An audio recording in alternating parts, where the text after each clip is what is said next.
Blog Talk Radio.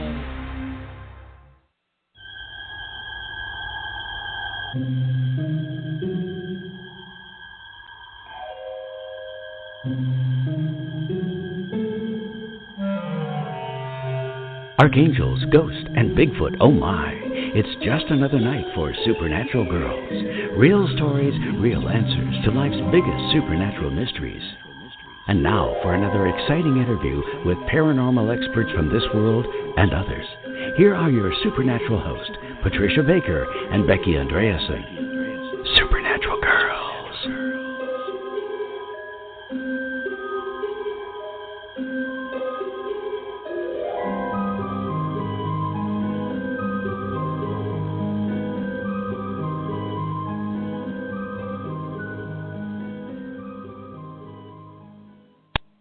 Welcome, everybody, to another exciting episode of Supernatural Girlz Radio. I am here with my co-host, Becky Andreasson. Becky, how are you tonight?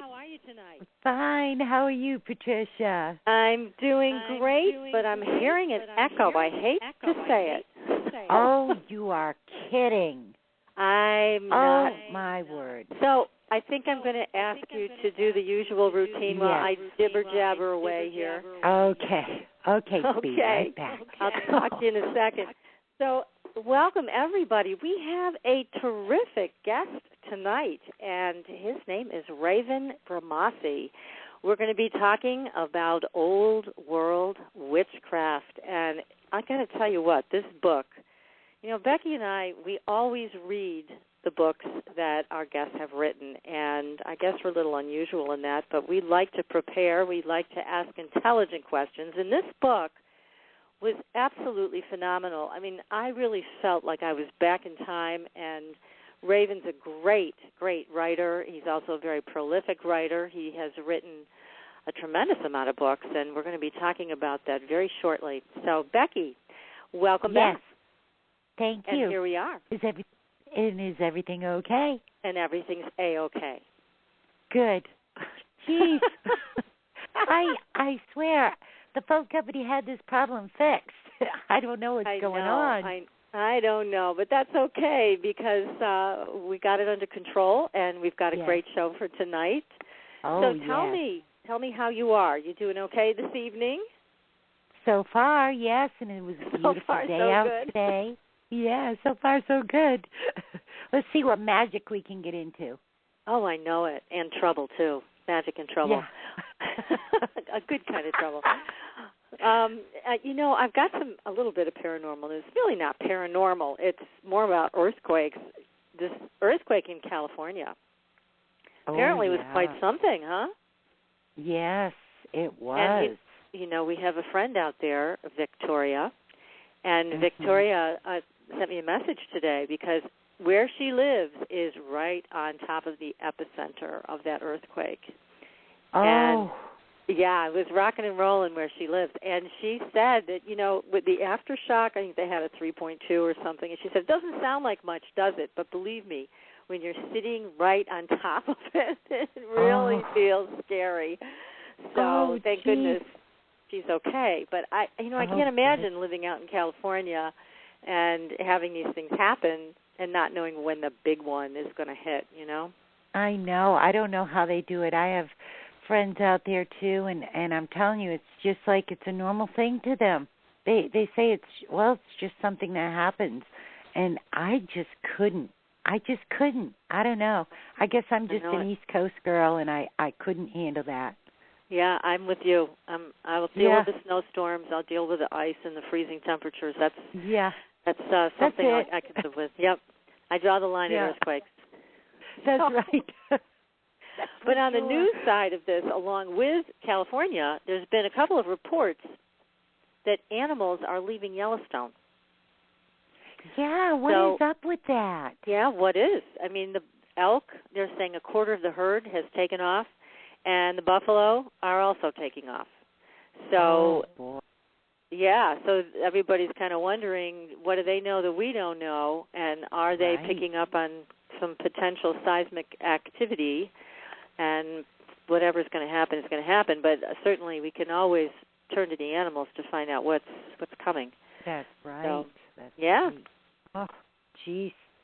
I know don't know. That's not good. That's I not know. good. It's not a good sign. Not a good sign. Mm. So, but anyways, we're talking about old world witchcraft tonight. And I also want to say a big thank you to Raven's beautiful wife, Stephanie. She's lovely, and she was instrumental in helping us to get this interview with Raven tonight. So thank you, Stephanie. You're wonderful. Yes, thank we appreciate you so much. Oh, yes.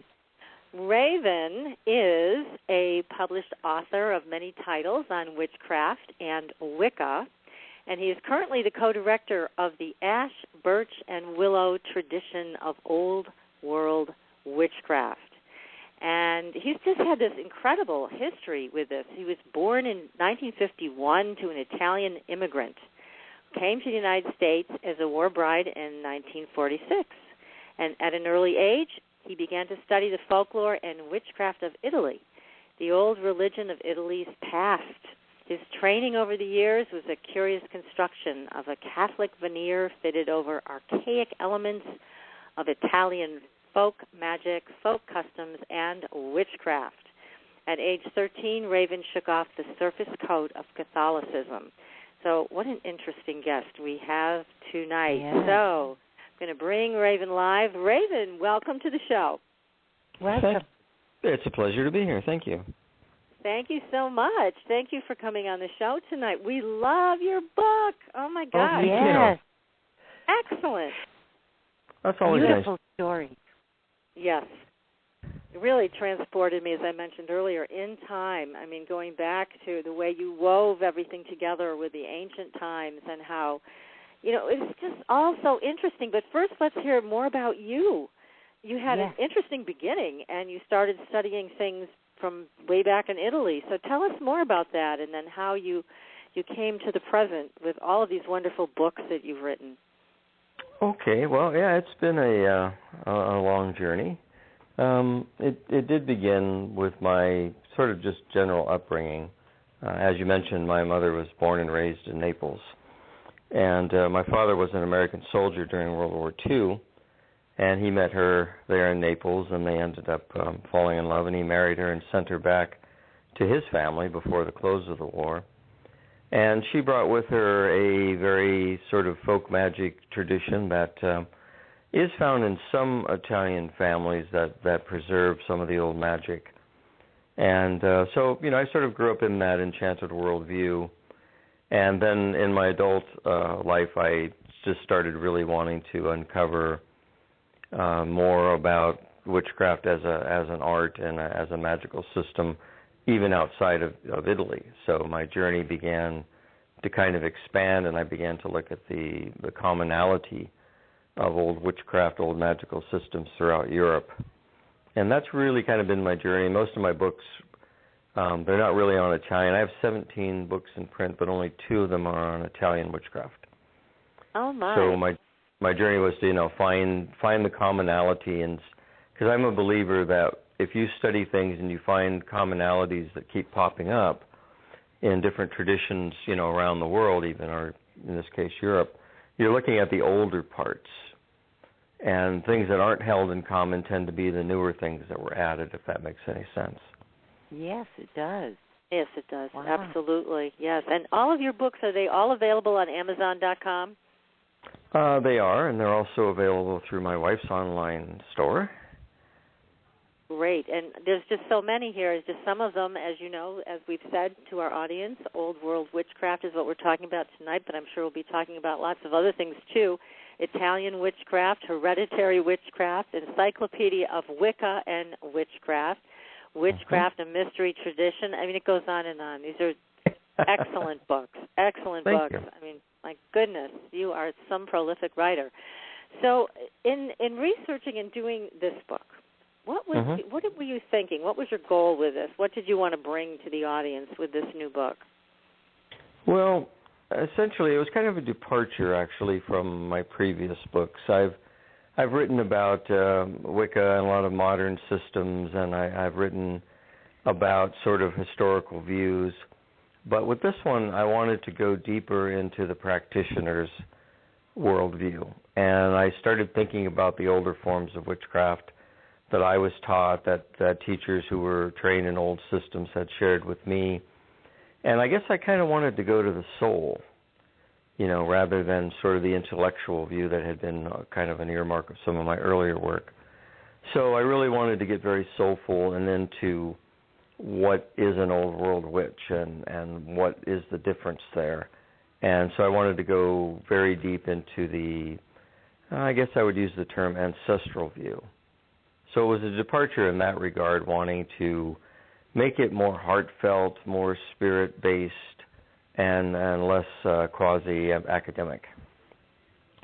Well, what was so fascinating right off the bat in the book is you bring out the fact that witchcraft has been defined and written about by outsiders. And we know more about what outsiders have to say, like the Catholic Church and lots of other people who may have been in power at the time and had an investment in controlling people who were practicing the craft.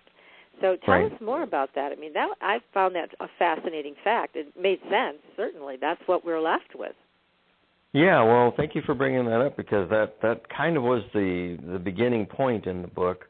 When through the years that I've been writing, I do come into sort of clashes with historians who say, well, Raven, your view of witchcraft doesn't match the official history of witchcraft, which is the academic view.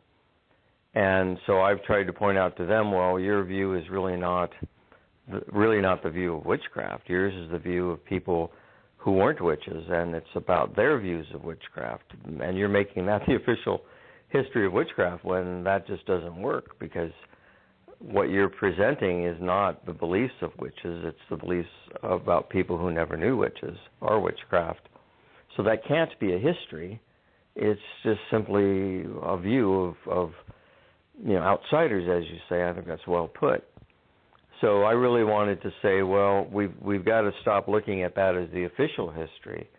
So we can't stop and compare what we're talking about today against this other history, because technically speaking, there is no history of witchcraft that was ever written, because the witches themselves never sat down to write their history. And I'm not sure that I've even done that. I mean, I've tried to bring out the alternative view when I've tried to share the views of our community of witches and how we think the past was, but that's not historical, because this is an oral tradition. But the idea was to kind of say, well, these people were afraid of witches. They had very strange ideas about witchcraft, and most of the material that they had, which they said was extracted from witches, was actually extracted from people who were tortured very violently. And we know you can get anybody to say anything with enough pain applied. Absolutely. So a lot of these so-called confessions that we have would not hold up in a court of law today, because they're extracted under extreme duress. And so kind of the whole history of witchcraft falls apart on that, I would think. Well, that makes perfect sense. And then also the dilemma of where do you get the actual history when so little was written down, if anything, and how much of this oral tradition was even preserved that way, because so much, I'm sure, had to go underground with all of these threats against people who were practicing. So it's not like anybody could openly talk about it without fear of some type of pain. So yeah, that's true. And what's unique about Italy, and which is why I sort of started writing about that originally, is Italy did not put witches to death for really quite some time, and most of the punishment was typically banishment from the village or town. And so people that were accused of witchcraft, and let's say they were actually practicing it, were by and large just punished and let go. So you can see with that sort of theme, they would live to teach their children or their families, or they would still be alive and able to continue on whatever it is they were trying to pass on. Whereas in other parts of Europe, people accused of witchcraft were typically killed. It was the end of that person if you were accused. Exactly, yeah. in other areas of Europe, I think if there were traditions that had survived and some of those people were captured, then it died with them. But in Italy, it's just a fact that they didn't execute. The Italian inquisitors were more interested in the person repenting and stopping, that practice. And there was a woman named Laura Piero who was actually brought before the Inquisition, charged and punished 3 different times. So she just kept doing it. And they'd bring her back and arrest her. And, so this went on, and you figure they put up with her 3 times before they banished her. So if she had a tradition and she was still alive to be passing it on, in fact, one of the trials shows that her 3 sisters were practicing it with her. And then they found out that there was an entire coven that was practicing with her as well, and they tolerated it, like I said, for 3 different periods. This went on for several years. So in that regard, some of these oral traditions, I think, did survive to be passed on. So thank goodness Italy was a lot more genteel about this and let people at least go forward, live, maybe had to leave the village or something for a period of time. But right. They were able to continue on with their tradition. So thank goodness for that. Now, with your mother bringing her traditions with her, is there anything in particular that you remember she taught you from the folklore point of view? Well, I grew up with the ideas of spirits of the dead, which is a big part of most witchcraft traditions, the older ones. The ideas of fairies, but the fairies that we were involved with were not the Disney-type fairies. The fairies we were involved with was what we call the elder race, and these are beings that today, in modern terminology, we might call interdimensional beings. That is so cool. Now, wow. Becky, I know you and I were talking about this. I know you've got a lot of questions for Raven on this one. Yes, I do. I was amazed to see that in the book with the UFO and the fairy dwelling together. Like that could have been what they were way back then, and they called them fairy folk. I've had UFO experiences all through my life, and I am in contact with constantly the elders. They're tall whites.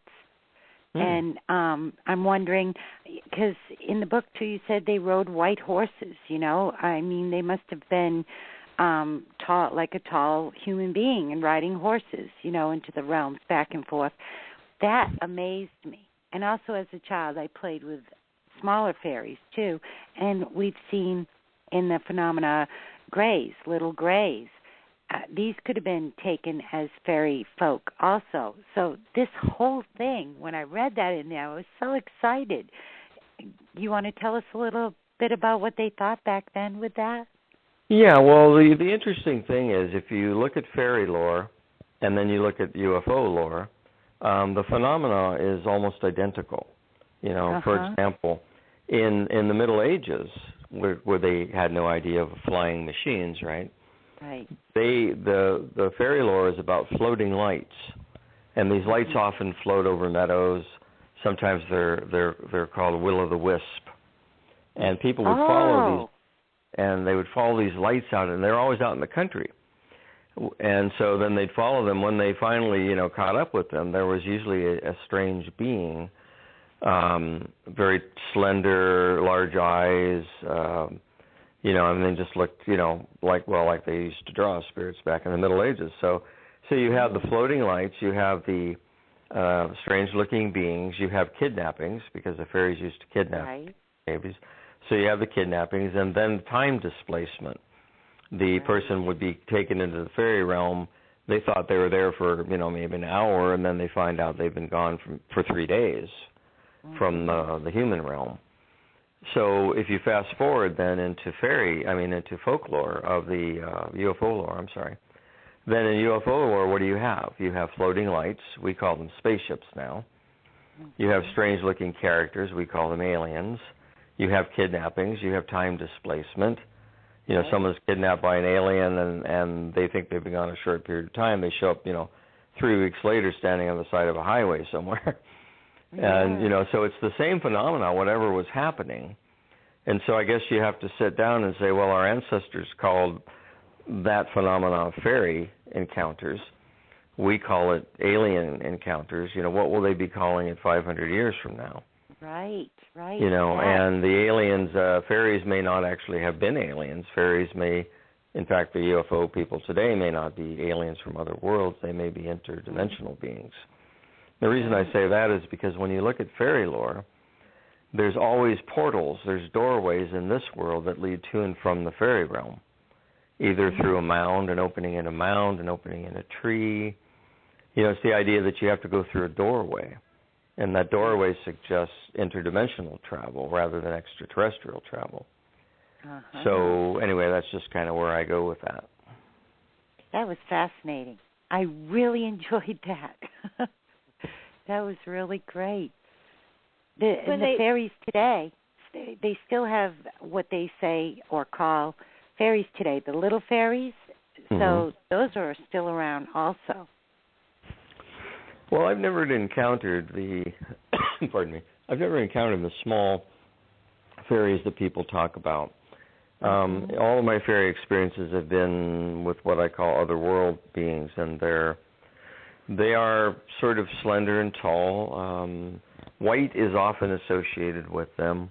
Yeah. I'm not sure why, but that's very, very typical, especially in Celtic lands, that the fairies were white or wore white or rode on white horses or white deer. White is often considered to be a kind of a alternative term for otherworldness in old folklore. So, the beings that I've encountered are very different from what I think most people might think of fairies, today. Like you see fairies on greeting cards. Yeah. They don't look like anything like that, the ones I've met. And they're rather on the serious side. That's how I would put it. They're not real playful. And when you talk about in the past, also, Raven, where you mentioned that they would kidnap babies or people way back then, were these people returned, or were they just kept, or both? Well, both, yeah. If you look strictly at the lore, which is really all we can talk about, you have people that disappeared, and neighbors would say that they went to the fairy mound, where they had been going for a long time, and then they never came back. So people assumed the fairies had captured them and kept them. Babies that sort of seemed different somehow were considered to be fairies had come and switched. They took the better one and left you a sort of a faulty replica. So the idea was, look at even the story of what was it, Rip Van Winkle. The idea that he was taken into the realm, and he thought he was there for a couple of days, and he was, gone 100 years or something. Yes, right. So these are stories which are talking about some type of phenomena. And this phenomena seems to be that some beings are taking you for whatever purpose into another dimension in which time is different than time passages here. And so, to me that does seem very interdimensional rather than extraterrestrial. Why they're taking people and what they do with them, there's different stories that come back. But you have pretty much the same kind of reports that you do in UFO. People were taken, they would say experimented on in modern times. And in ancient times, they would have said that the fairies mated with them. Really? Oh, my goodness. Yeah. Okay.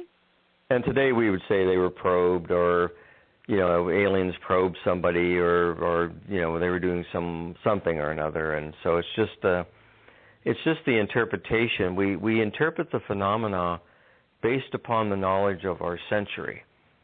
And so in the Middle Ages, they didn't have a lot of things that we know about, so they did the best they could to try and explain what was going on. Today, we know about spaceships, we know about outer space, so we're taking that phenomena and putting it into that context.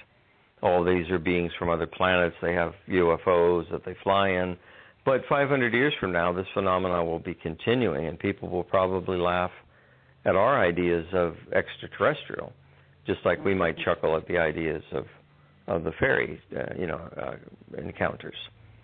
So whatever the phenomena is, it is continuing. It certainly is. Now, when you have encountered these beings, was this something on purpose that you called them forth and they came, or is it simply through a walk in the woods and suddenly you found yourself through a portal and there they were? Well, in my case, of course, being a witch, I was trained in contact because that has been traditional. Fairies and witches, show up in old lore together. They're considered to be a kindred, type of race. So yeah, we were taught techniques. When I was a child, it was very simplistic. Like, for example, I was taught to take a thread spool. Back in those days, they were wood, and you would pass a string through it, through the hole, and you would tie it, and then you would begin to spin it above your head in big loops, faster and faster and faster, until it began to sort of do a humming, whistling sound. And that was the way that we would call the fairies. And then you would put it down and wait for a breeze to go through a tree nearby you. And if it did, that was considered to be that the fairies had come to you. So then you would leave offerings. You would leave milk or some sweets, or you would leave something for them, and then you would try to communicate with them. Of course, when you're a child, part of it's your imagination, part of it's what you're actually experiencing. But you don't really see them in the true sense. But then when I was older and started working with them, it was finding doorways. And originally you're taught dream control magic, in which you actually program a dream before you go to sleep.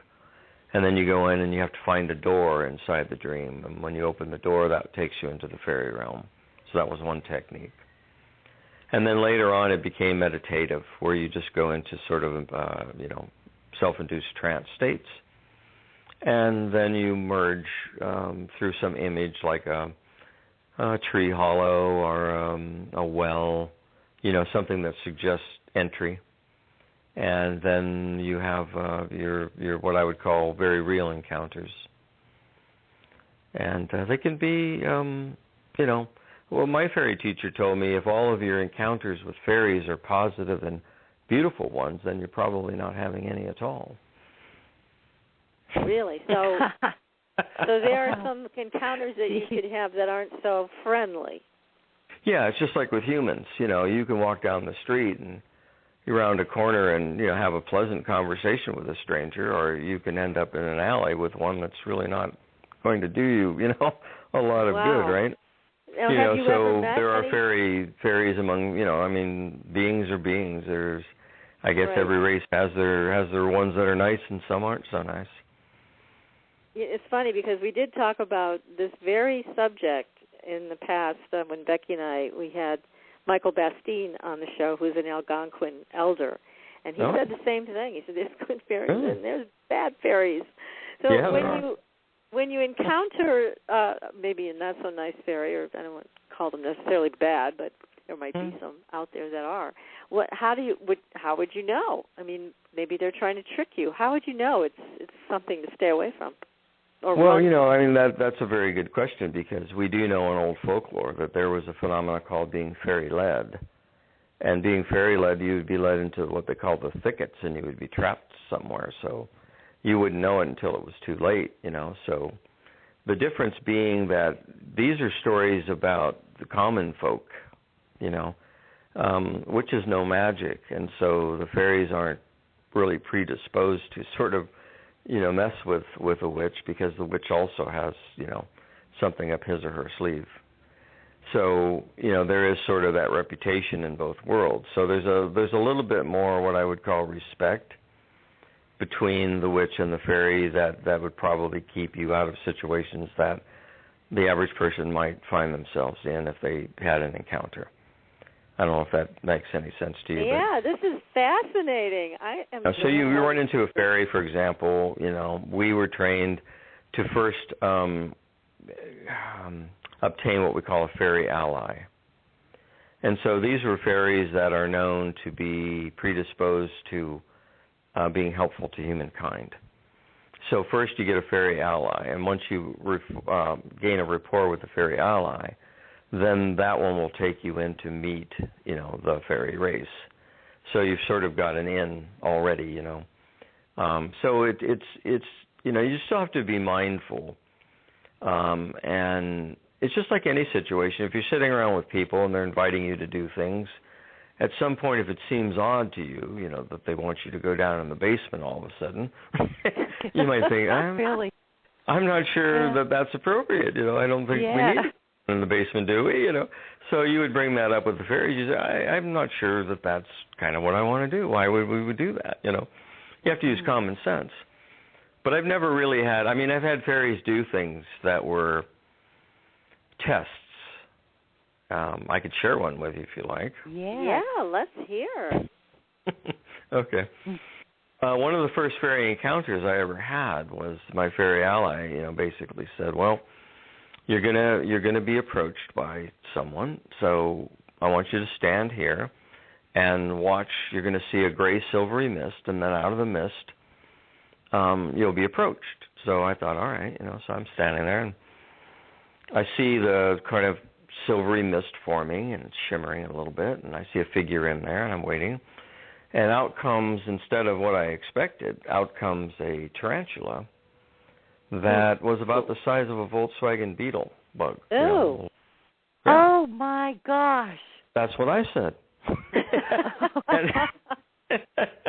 And it started walking towards me. Now, I don't really like spiders. I'm not fond of spiders, so this was a huge moment for me. And but I've been an occultist for a long time, so I knew to stand my ground. And it's walking closer and closer, and finally it gets right up in front of me, and it stands up on its hind legs, so I can see its belly, and it's towering over me. And it's got all these long, hairy arms, right? And it drops down in front of me and then quickly whips back up. Now, I expect to see the spider coming back on its hind legs. But instead, as this figure moves back up in front of me, it's a woman with dreadlocks in her hair. Oh, so the legs, the hairy legs of the tarantula were actually these dreadlocks in her hair. She was quite beautiful. And she looked at me and she smiled and she went, "Very good," because I didn't run and judge. I let the experience happen. But I didn't put myself in harm's way. I didn't run away. I didn't attack it. I just stood my ground. Wow. And so from that point on, my rapport with Grace was good, because they knew that I wasn't the kind of person who would just let appearances, get me all flustered. Wow. Quite a test. That's quite a test. That was great. Goodness. Yeah, you passed it was a moment. Colors. Wow. Oh, my goodness.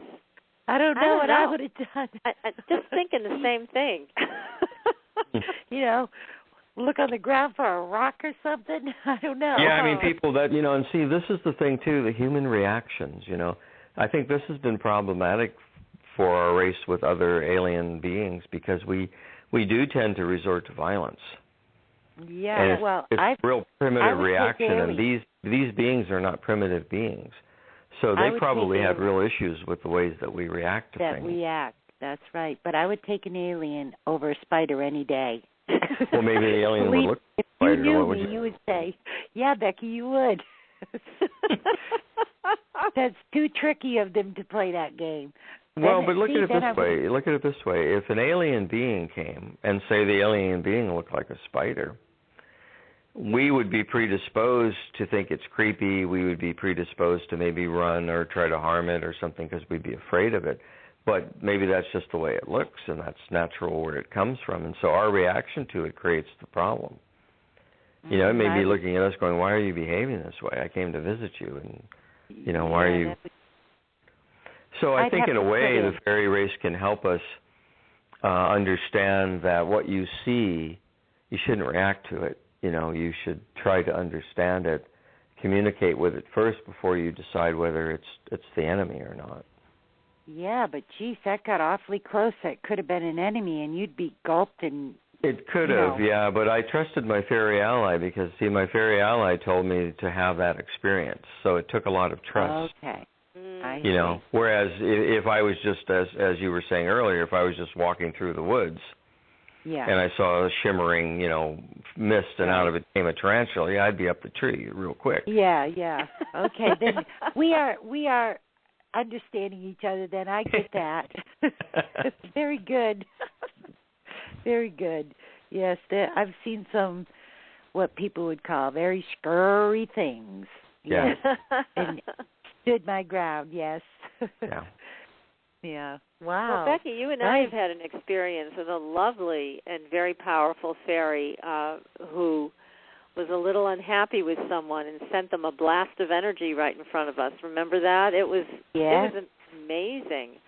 So it's they're not to be toyed with, that's for sure. I mean, no, they're pretty powerful. Pretty powerful, right? Yeah, they have to be treated with respect and understanding.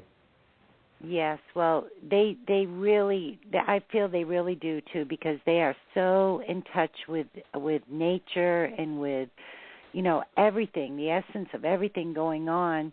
Mm-hmm. So yes, even in reverence and staying still and quiet and trying to understand. Right. I really do get that. I do get that. Seriously. So I do understand that, and they have the right to have that too. They do, yeah. Yeah. I've got a couple questions for you, Raven, that are coming out of the chat room.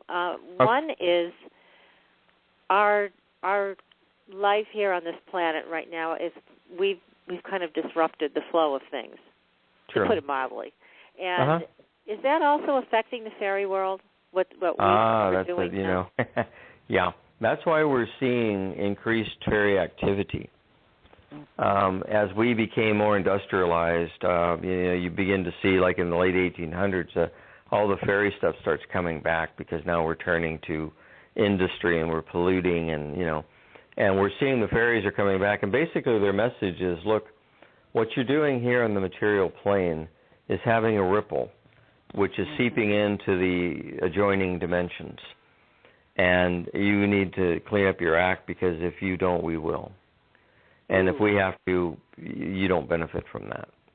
So they're coming back now to work with humankind to say, to show us ways in which we can turn the tide for the destruction that's taking place on the material realm. Wow. Yes. Wow is right. Well, that comes with the book World Witchcraft. It's about humans reuniting with the greenwood and reuniting with plant life and understanding, that whole process, so that we don't perish. If we follow the greenwood message, we can survive. Well, they were called plant people at the very beginning, before they were even called witches, weren't they? Well, the earliest word in Western culture for witch is pharmakeute, and it's from where we derive pharmacist and pharmaceutical. But the word actually means knower of plants. So witches were originally called pharmakeute, which meant the people who know plants, or, if you will, the plant people. Right. So we have had a spiritual lineage with the greenwood since, ancient times. And working with the spirits of the earth and trees and plants and all of that is extremely important, because without the plants, there's no oxygen.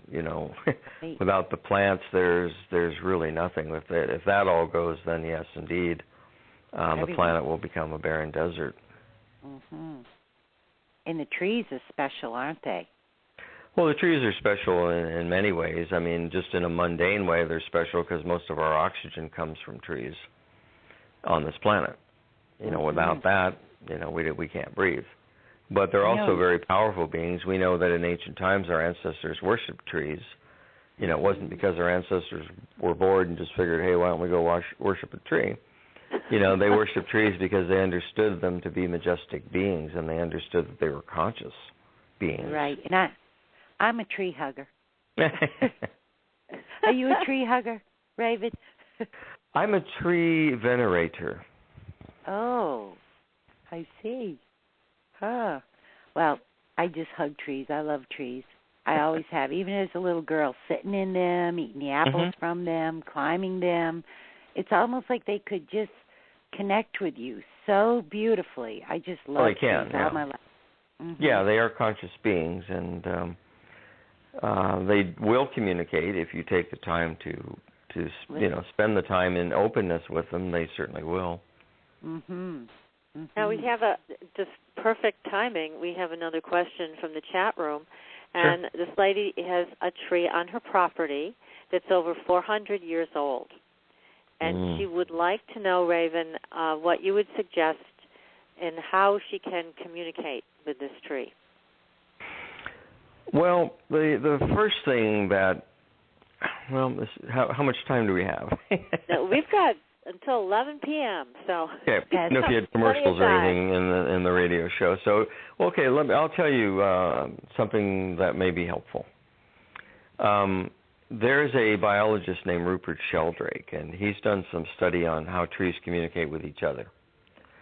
And one of the things that he discovered was that trees release a vapor from their leaves, which can communicate to other trees, essentially, if there's any danger, like insect infestations. If one tree is being harmed by, say, beetles, it will release chemicals into the air so the other trees pick it up in their leaves, and those trees will thicken their bark and their leaves against the forthcoming invasion of the beetles. Wow. So since trees communicate through their leaves, one thing that we do in Greenwood Magic is we go up to a tree, and you start at the tip of the leaf and work back towards the stem, and you lightly stroke the leaves of the tree, and you talk to it, because that's how they communicate with each other, through the leaves. So you go up and you tell the tree that you admire it. You're not there to harm it. You're not going to carve your initials in it. You're not going to be doing anything like that. That you venerate it as a being. You accept that it's intelligent and communicate. And you just try to send forth these really nice feelings about the tree and nature and your respect for it. And you blow your breath, after you do that, you blow your breath across the leaf. That breath will carry that communication into the tree. And then the tree will respond, because it will become aware of you, and it will become aware that you're the type of person who lives in common cause with nature, rather than tries to master it or destroy it. You see, we have a bad reputation in the Greenwood, humans do. The plant spirits call us the termite people, because we chew up everything in our path. And so the trees are a little nervous when humans come around, because they don't know what we're going to do. So I recommend this woman or man, whoever was in the chat room, could go to the tree, touch the leaves, speak her heart, or his heart, and then blow across the leaves into the tree, and then spend time, go out and take a cup of water, and say, I give you an offering, and pour water down at the root so that it, accepts that moisture as an offering. And then truest communication comes when you sit against, you put your base of your spine on the ground against where the tree is entering the earth. Yes. And you lean against the tree. And you picture you are part of the tree, and you try and feel yourself go down through the roots, deep into the earth. And that's where the truest communication comes, because the oldest part of the tree is the roots. So that's where its life really is. And you can go down spiritually through its root system into what we call the organic memory of the earth. And through that, you can join in communication with the tree. You have to be very passive and just let it start speaking to you until you can feel the way that communication works. But everyone's capable of doing it. You don't have to be a witch to do it. And anyway, that's my advice. I would try, touching the leaves and talking to the tree, and then sitting against the tree and saying, what can you teach me? Or, just be open to communication. That's tremendous. So yeah. Yes. It's simple, and yet it's right straight to the heart of what needs to be done. Thank you for sharing that. That is the key to old world witchcraft. Things are very simple, very primal. That's the difference between modern witchcraft and old world witchcraft. Yes, and they hear you. They hear you. My mom gave me a willow tree a few years back, curly willow. I just adore it. And last week we had our snow here, and I said, snow will be gone soon. I can't wait to see your buds start coming out. And today, a beautiful day, I went out back, and I always look at my willow tree first of anything out back. Mm-hmm. And it's budding. It's budding. Oh. I went up to it and I hugged it. I said, "You're budding. You're budding." I love my willow tree. Yeah, because you encouraged it, and so it was thanking you and showing you the rapport it has with you. Oh, yes. It's so beautiful. I just love my willow tree. Thanks, Mom. Yeah. What a nice gift. Yeah, well, we're going to take a short commercial break, and so everybody stay tuned. And if you have a question for Raven, then please call in at 646-478-0828. But stay tuned. We are having a wonderful conversation this evening with Raven Grimassi, who is the author of Old World Witchcraft. We will be right back.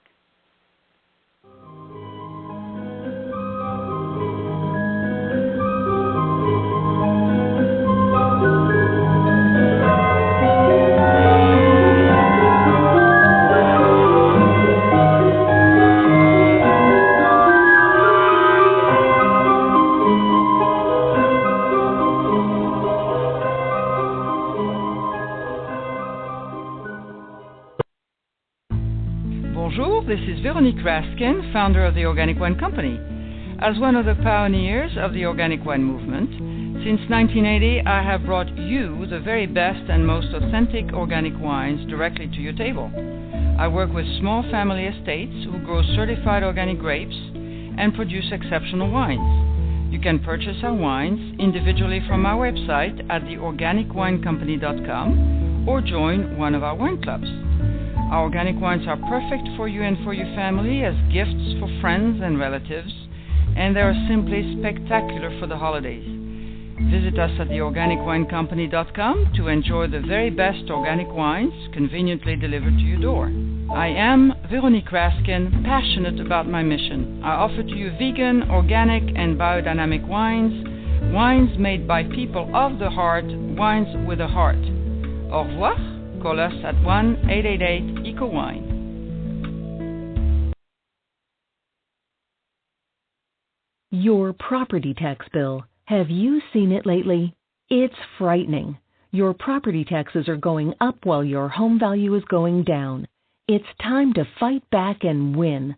For the real truth about the property tax system, get attorney Pat Quintilian's book, Are You Getting Screwed on Your Property Taxes? How to Find Out and How to Fix It. Attorney Quintilian answers all your questions and gives you the facts you need to fight a property tax bill that is spiraling out of control. You'll also read about what happens to property owners who don't check their property records, only to find out too late they're taxed on square footage, fixtures, and even buildings that they don't own. Is this happening to you? Learn your rights. Buy attorney Pat Quintilian's book today. Are You Getting Screwed on Your Property Taxes? How to Find Out and How to Fix It. Available on Amazon.com. Are you ready for a new experience of freedom and powerful connection? Would you like a positive, effortless change in your life? Then come to CosmicFusion.com, where we offer the most advanced energy clearing and expansion techniques in the world, with a quantum vortex energy to activate your divine blueprint and life's purpose. When your soul leads the way with cosmic fusion and quantum vortex energy, you can break clear of past difficulties and blocks with the power of the source. With cosmic fusion, the source energy does the work for you. It's easy and effortless. Listen to our free meditation right from our Cosmic Fusion website, the Cosmic Code Meditation.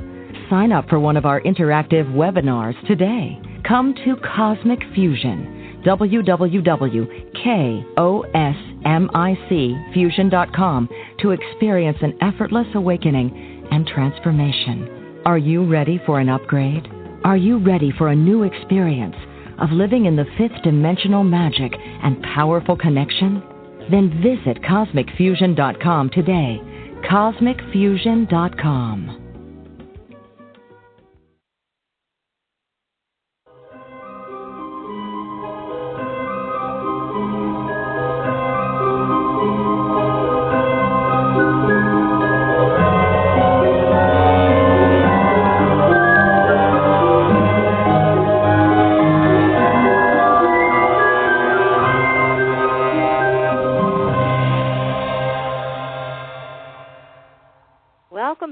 everybody. We are speaking tonight with Raven Grimassi, and he's the author of a lot of books on witchcraft, and tonight we're talking about his book, Old World Witchcraft, which is available on Amazon.com. Oh, my goodness. Raven, we've got so many questions for you. Becky, did you want to start? Yes, It was fascinating with the owl. I read about the owl connection with the witch. Could you tell us about that? That was fascinating. Well, I'm not sure which book you're referring to, but in general, owls have been associated with the other world, spirit world, since, really as far back as you can go. In Italian witchcraft, they were associated with the witch, but it got sort of into a tangled web, because there was also a folkloric creature that was appeared to be a woman who could turn herself into an owl. She was rather a nasty character, and she was very dangerous to infants.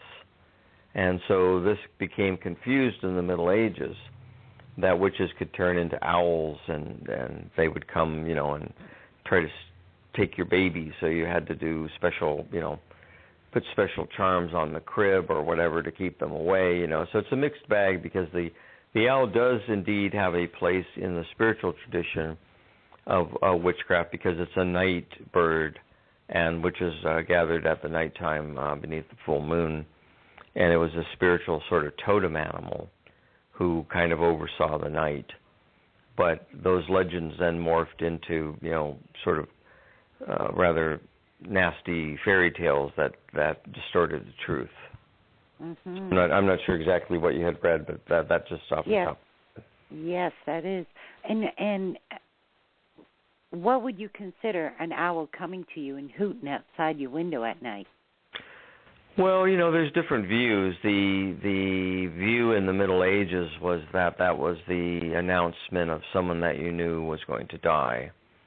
And so that's kind of a darker view of it. But to me, as a witch, I don't look at that in the old folkloric sense. I would look at that as it's communication. There's some spiritual being, or an ancestor even, that's trying to make contact. So if an owl were coming around and hooting at my window, then I would be particularly interested in using techniques to speak with otherworld spirits, or even invite my ancestors into my consciousness to see if there's a message that, I need to hear. Right. Well, that's happened here quite a few times, and thank God no one died. Oh, good. So So there's nothing, it must have been some form of message.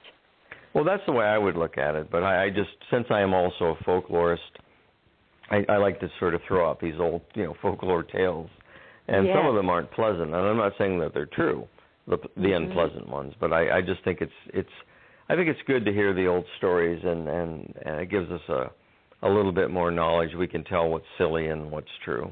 Right. And what about the cat? The cat is huge. Connected cats have always been kind of viewed as the main familiar spirit that witches had, and cats are nocturnal. So most creatures that are associated with witchcraft are indeed, night animals. But, people had cats with them, especially in days of old, because they kept the rat population down, kept mice populations down.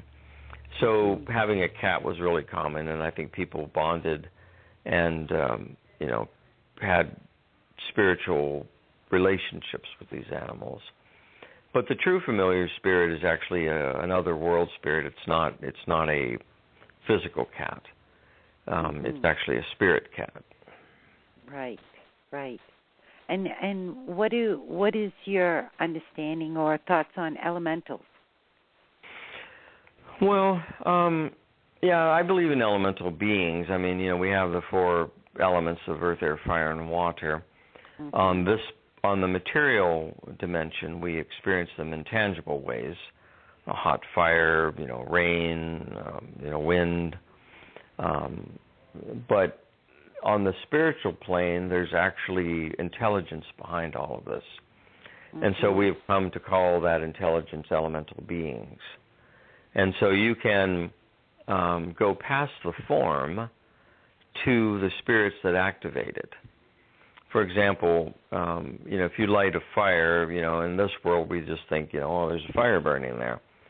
But what's actually happening is on the other side, on the spirit realm, you've awakened elemental activity to the point where you're having a manifestation of it right there. So the elemental beings have a relationship with humans, and they help us sort of create things.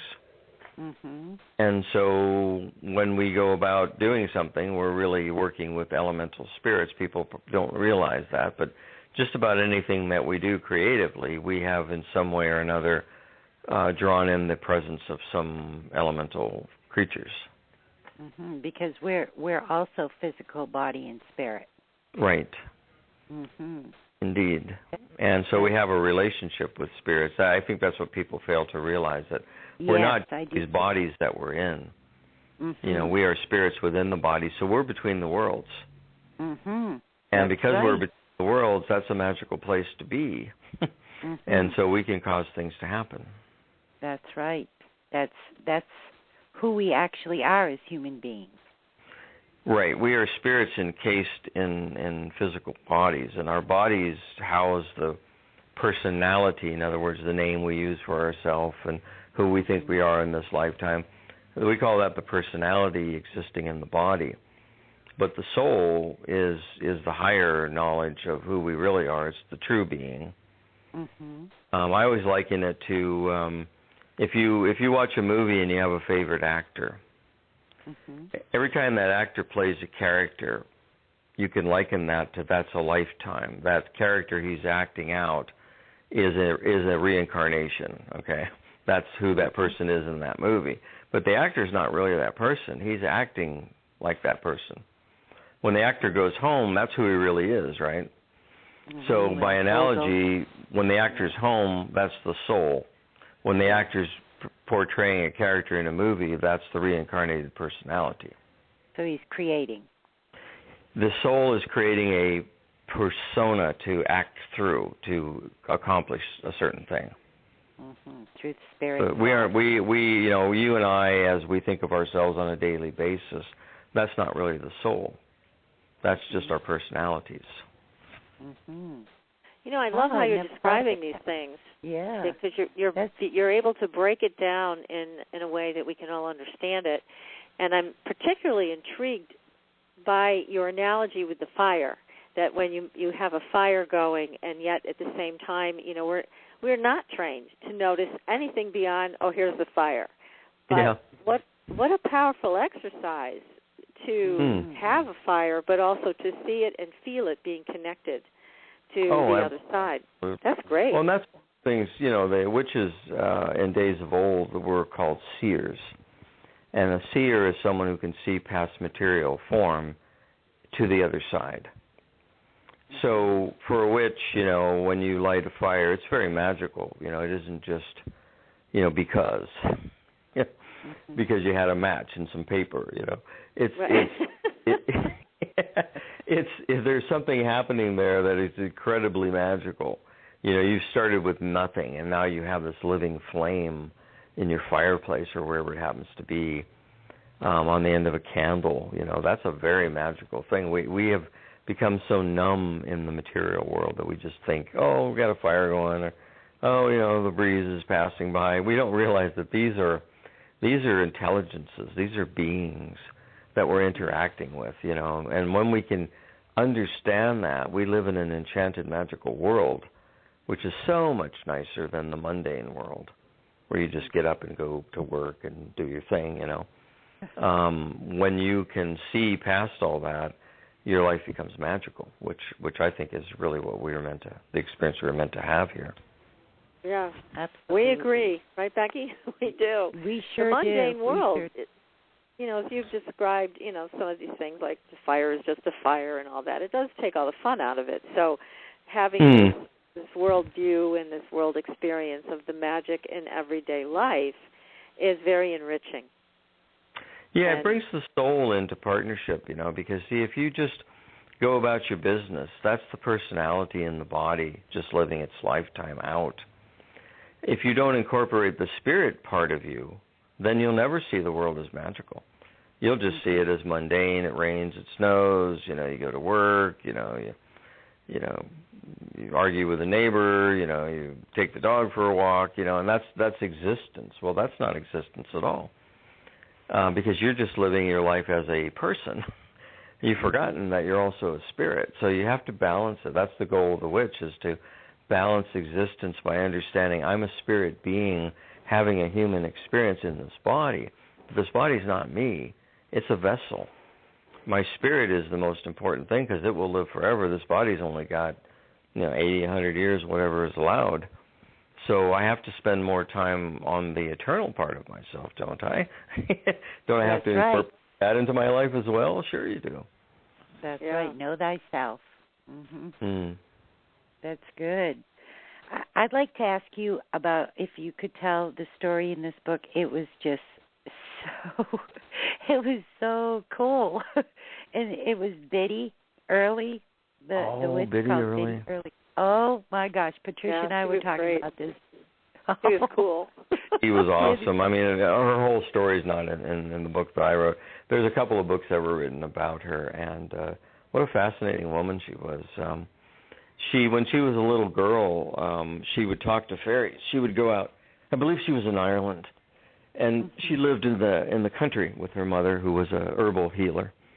And she would go out among the old stone ruins, out in the fields and forests, and she would talk to fairies there. Of course, being a little girl, everybody thought, that's just, silliness of a little girl, she's just playing, pretending, but she wasn't. And the fairies become part of her life, and they teach her things. And one day they give her a blue bottle. And this blue bottle she kept for the rest of her life. She was able to see the future by looking into this bottle.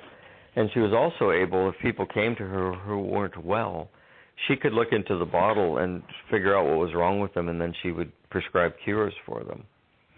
And she was so beloved and sought after by the people that the priests in the local church became jealous because people weren't coming to them anymore with their problems. And they weren't showing up at church. They were going and hanging out with Biddy. So that upset the church because, the church depends on people coming and putting money in the basket and all that stuff. And they'd rather go to Biddy and talk to her and get healed, rather than, sit and say the rosary for 3 hours. So one day, one of the priests decided he was going to go deal with Biddy.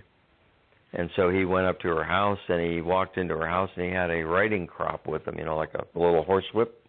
And he went in and started snapping the whip and threatening her and telling her to leave the people alone and, all this stuff. And so he turns to her as he's going out the door, and he says, I bet you'll remember me now. And she smiled at him, and she said, yeah, in a few minutes more, you'll remember me as well. And, he doesn't get it, of course, and he gets on his horse, and he's riding back home and starts to cross the bridge. His horse comes to a complete stop. It won't move. His feet are trapped inside the stirrups. He can't get off the horse. And he's stuck there for like a couple of hours. Biddy's put a spell on him. So finally this villager walks by and he says, can you help me? And she says, what? She said, would you go up to Biddy's house? Tell her I'm sorry. So she does, and Biddy releases him and he rides off home, and that's the last time he messed with Biddy. But she was quite a character. She drank and she smoked, and she had several different husbands.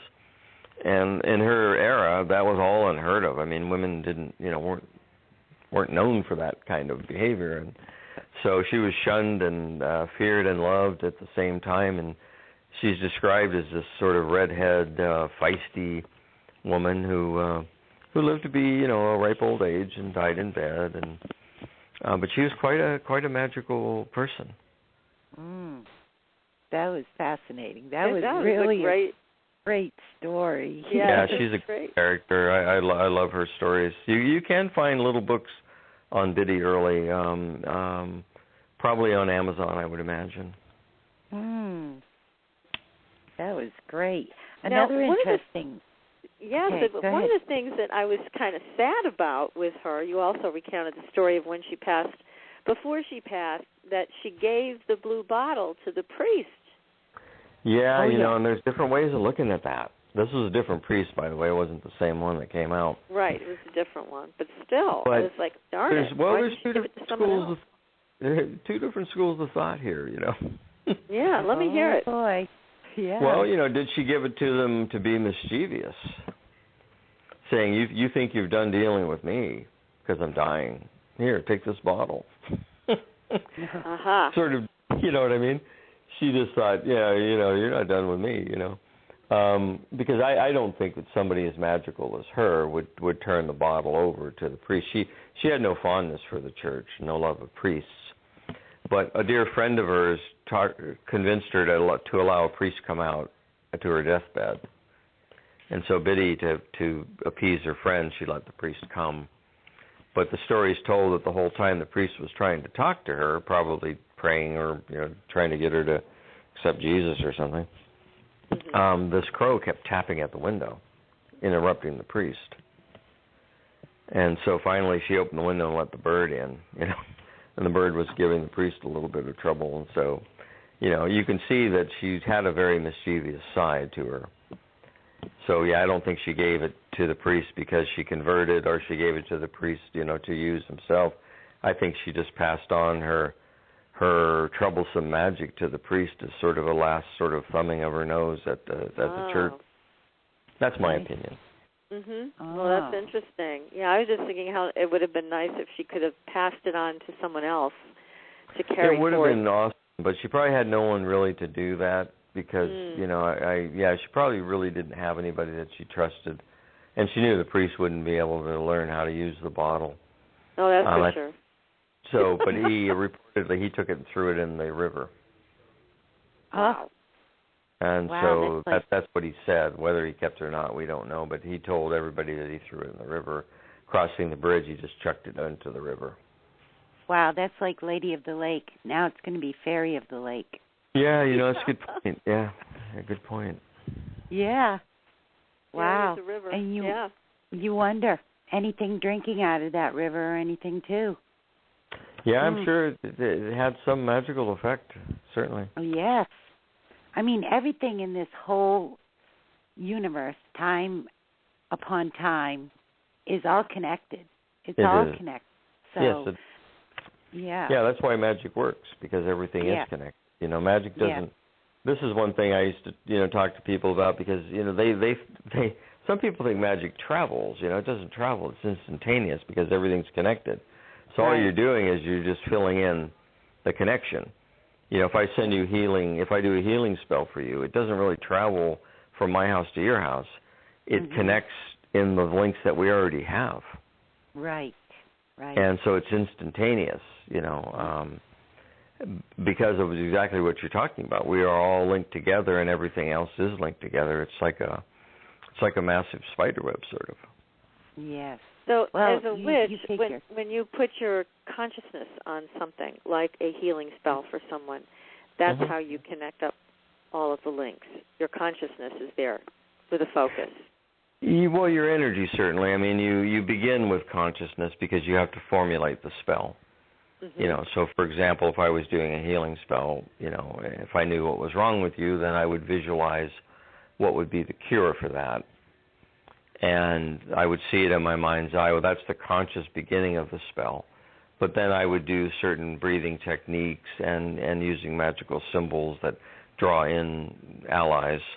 And then I would direct that. But once I build it as a spell and raise the energy, all I need do is really release it to that which connects us already. And then the healing is actually taking place. I don't have to launch it and think that, okay, you know, she lives 3,000 miles from me, you know, it's traveling at the speed of such and such, you know, that's not really happening. What I'm doing is just filling in the gap between us by the link that already exists. That makes a lot of sense. It really does. Now, that is beautiful. Yes. Someone has another question for you, Raven, from the chat room about crystals. What do you have to share about the crystal realm is their question. Well, we do know that crystals draw energy, they hold energy, and they transmit energy. They're used in modern technology because they have that natural ability. So they can also do that consciously. Earlier in the show, I mentioned the term organic memory of the earth. And I think maybe that's a good segue to kind of explain, by way of answering that question, that the soil itself is made up of crystalline formations. And so the earth itself holds memory. It holds everything that's ever happened on this planet. Everything that's ever lived and died passed its energy into the soil. So it's actually within the crystal memory of the earth. In witchcraft, we call it the bone memory of the earth. So these crystals have retained everything that's ever happened. There's like little libraries, of all this stuff. So when you have a crystal, you have a transmitting memory device, basically. And you can amplify it, like the healing technique, for example. What a splendid way to amplify my own energy to send to you as a healing is to pour it through this crystal, amplify it and direct it into the connection that we already have. So they're amplifiers, they're condensers. You can hold energy in a crystal as well. There's lots of different reasons you would want to do that. Say, for example, you went to a healing well that's, some place in the world that's known, for these healing waters, and you immerse the crystal into the water. You could collect the healing energy into the crystal, and then it would be contained in that, and then you could use that crystal later on to release that energy into a person. Whereas, you couldn't, if you got a cup of water, you might, spill it, or it might leak through a bag or something of the healing water. But what a better way to charge a crystal with that and carry the crystal with you see. Mm-hmm. So, crystals, I don't think of them in terms of conscious beings, although I think everything has a consciousness to it. But I see them as wonderful devices for drawing, collecting energy, and transmitting energy. Mm-hmm. Oh, that's a great answer. Yes. Yes. And speaking of that, the consciousness, you wrote in your book about a witch. In other words, the magic, they don't have the magic in them. They use tools to draw the magic. Is that what you meant in your book when you were writing? Well, there's when you look at I think what you're referring to, as I was talking about the image of the witch in ancient times, right? And that the witch always had an object. She had a wand or a cauldron, or she had some device that she was using. She had to connect herself to magic. Mm-hmm. She wasn't magical, like born a magical being, like a supernatural being. That she was a person who learned how to tap into magic. And in the beginning, she used tools to do that, because that's how you train. You train to use a wand. Well, eventually, you don't need that wand anymore, because now you've learned how to work with energy. You can do it with your hands. Mm-hmm. So eventually, you become magical because you've been immersed in magic for so long. It's like if you soak in the bathtub, you become wrinkly wet, So if you work with magic long enough, you become wrinkly magical, And it's just it's part of your being now. But in the beginning, you need tools. But what I guess my point was, you're not born supernatural. Witches are not supernatural beings. They are human beings who have learned how to work magic. Mm-hmm. I see. And what about fairy realm with these other beings? You spoke about Ham in the Bible teaching, coming from the flood and continuing the craft. And also, what about fairy realms where they could have had children with humans and fairies? Is that in the old? Mm-hmm. Well, yeah, you're getting into some very old stuff there. Yes. There's let's call it an oral tradition of this thing called witch blood. Mm-hmm. And this goes back to exactly what you're talking about. There's old lore that at one time fairies and the witches of the day did mate, and that their offspring became the well-known witches of history, and that there is this thing called witch blood, and that witches have a special extra something in their blood, and that's fairy DNA. Today we'd call it UFO DNA. Right. There's something in there that's not quite what everyone else has, and it's thought to be something that amplifies your psychic abilities. You know, it's a quality in the blood that amplifies your psychic senses. It's a story. Thank you. Yeah. That's fascinating from all the way back in folklore, yes. And there's in Italian witchcraft, what typically happens is when a baby is born, it'll be handed over to the oldest woman in the family, typically the grandmother or great-grandmother, and she will put the baby on her lap, and she will stare into its eyes looking for someone she knew who had departed. So she's looking for Uncle Guido or Aunt Maria or whatever, you know what I mean? She's looking because she's waiting for that spirit to come back, and if she sees it in there, then she'll declare that this is a witchling. The child is of the witch blood. I see. Yeah. Would that have anything to do with you looking like a great aunt or someone like that? You look like a spitting image of them. Would that be something like on that track? It would. In fact, in old world families, they would believe that you were the reincarnation of that person.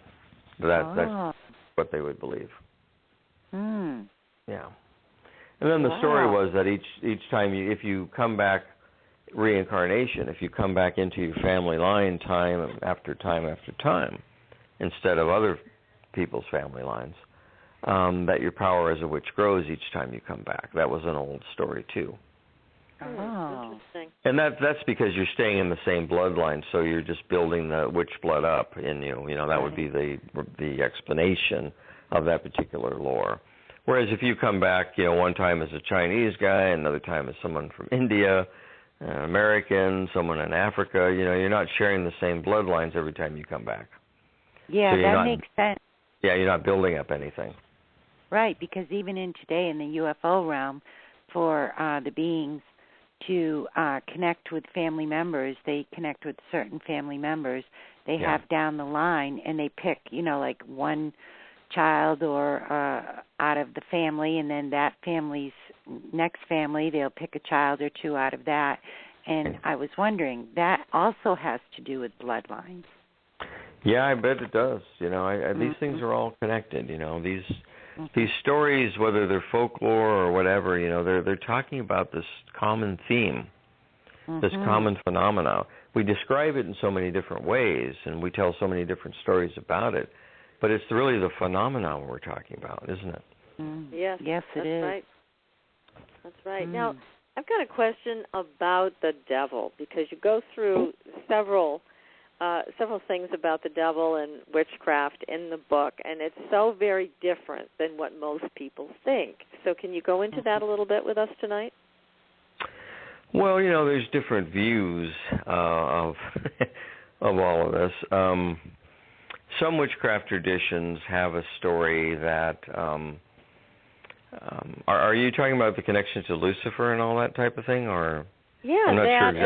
And also, how actually the church wove a lot of these things in. Witchcraft that didn't really belong there. So I mean, it's kind of like a bad rap all the way around. But as you mentioned in the book, it was their genius in how to make this into something evil. Oh, absolutely. Well, if you back the clock up, basically, we have to understand that in pre-Christian Europe, there was no devil figure. You'll never find in any mythologies of pre-Christian Europe some kind of an evil being. They just don't exist. Those show up in Egypt. They show up in the Middle East. They show up in all kinds of parts of the world, but you don't have them in Europe. So Europeans did not believe in a devil. So that shows us right there that since witches are pre-Christian, they weren't worshiping the devil. In fact, it's very hard to find any male being that the witches of pre-Christian times were worshiping at all. Mainly, they're associated with goddesses, goddess the moon in particular. But because the horned animal god was a very pagan god, like Pan or Dionysus, they were considered to be part of that sort of pagan religion.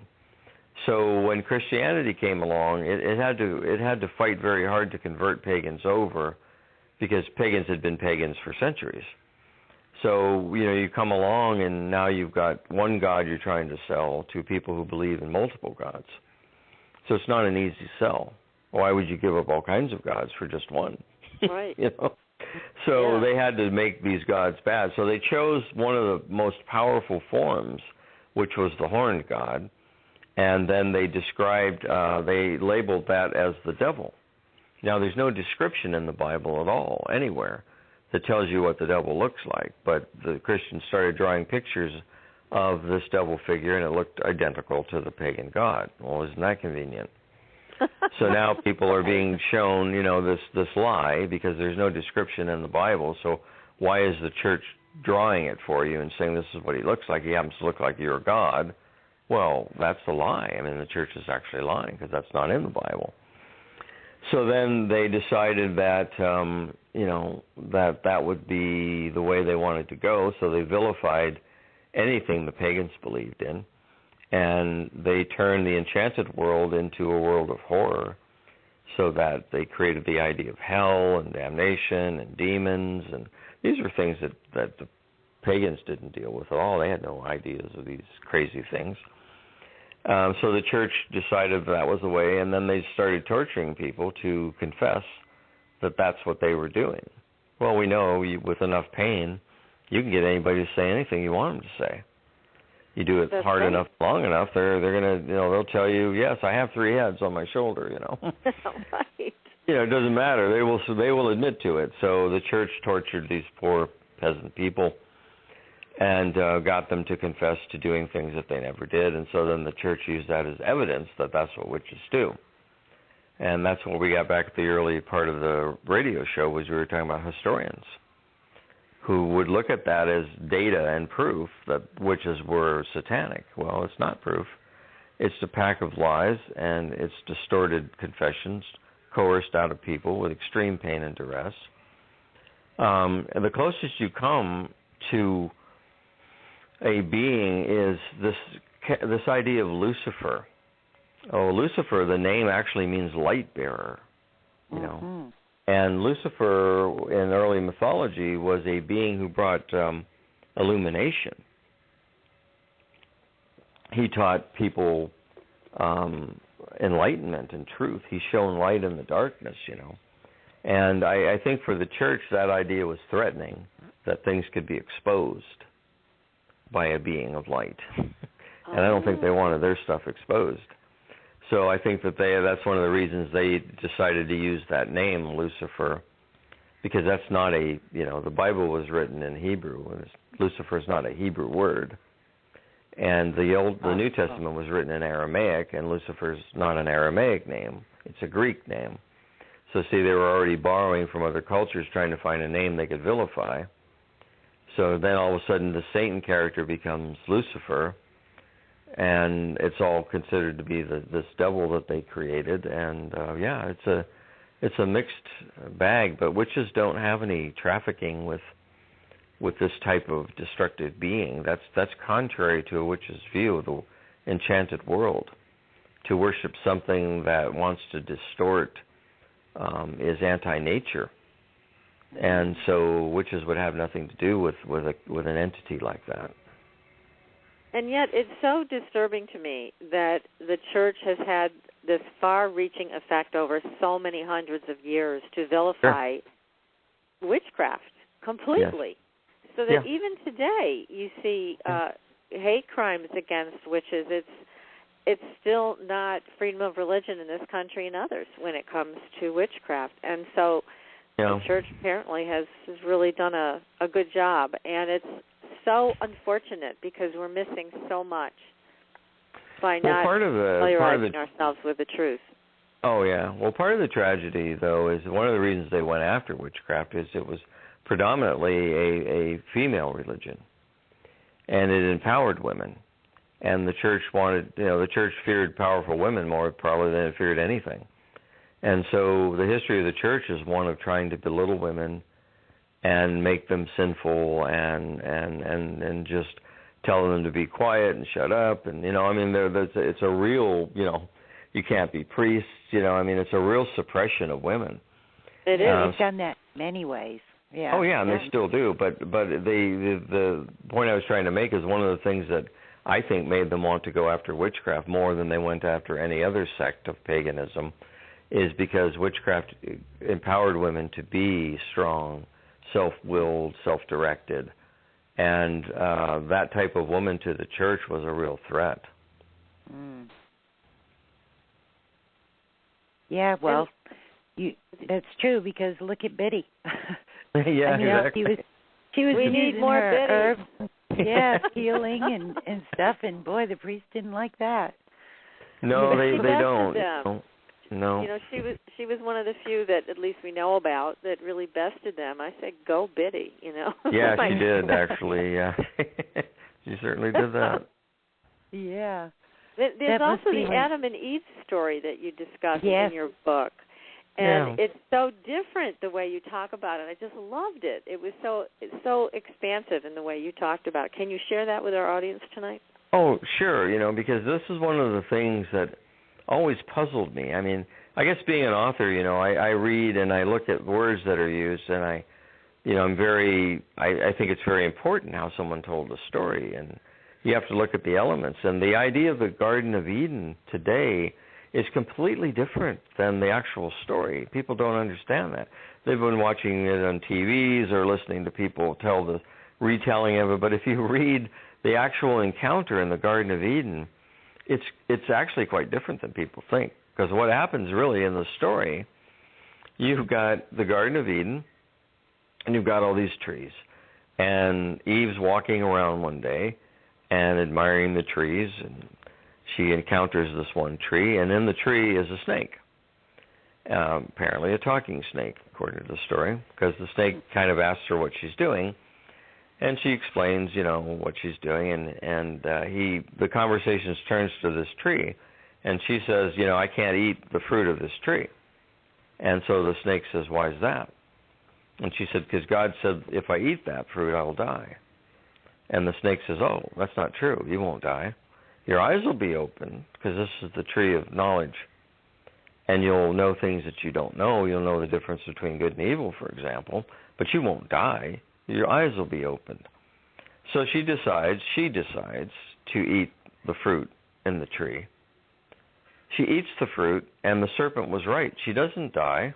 The scripture says, then she came to know the difference between good and evil. And then God gets upset, because now she can reason. She understands things. She can think. And he's all upset with her. And so he punishes the snake. Well, the snake didn't really do anything. Modern storytellers will say, well, the snake tempted her. There's no temptation in the story, because the snake doesn't go, oh, come on, eat the fruit, you want to, He's not tempting her. He's just saying, all he says to her, it's a very short sentence. Almost his whole dialogue is, that's not true. You won't die. But he doesn't go, so therefore eat the fruit. He never encourages her to eat the fruit. He just points out that God didn't tell her the truth. So God's actually the liar in the story, because she doesn't die. So God wasn't telling her the truth. He told her, you'll die if you eat that, and she doesn't. And the snake was just pointing it out. The snake was basically going, excuse me, that story. Different. Oh, yeah, but that's the real story. If you read it, I'm not making this up. If you go read the story, that's the dialogue, and that's what really happens there.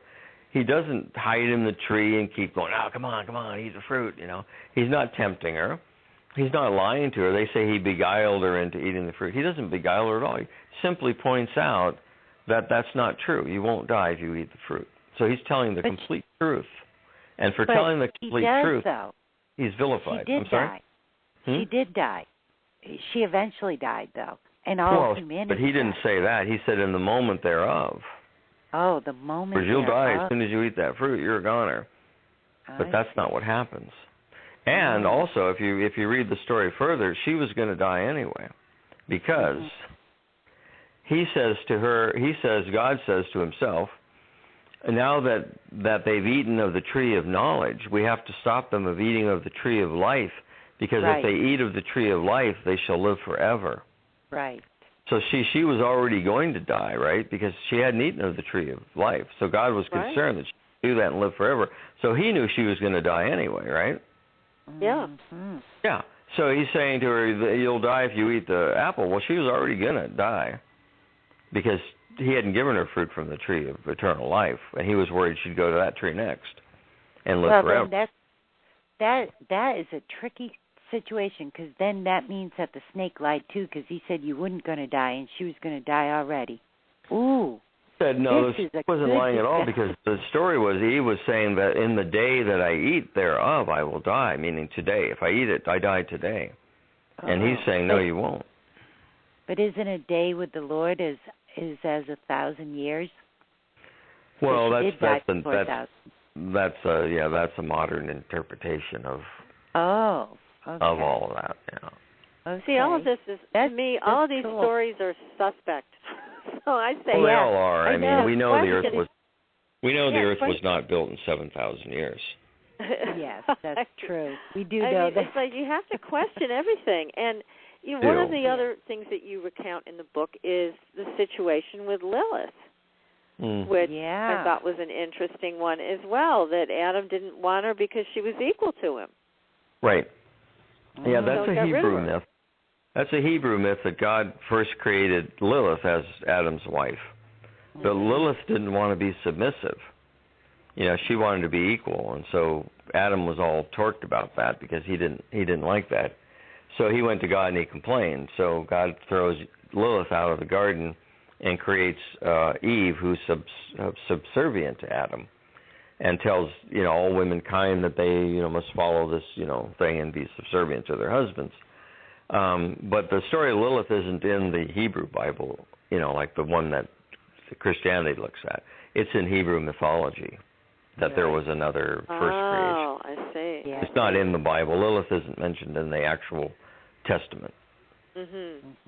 It's all fascinating to me, but again, it's just I have to question all of this stuff. And again, look at the motivation of the church and the people who are writing the Bible and what were their real motivations. I mean, it's clear, as you pointed out so well, that they really didn't want women to be empowered. They wanted women under the thumb of the patriarchal system.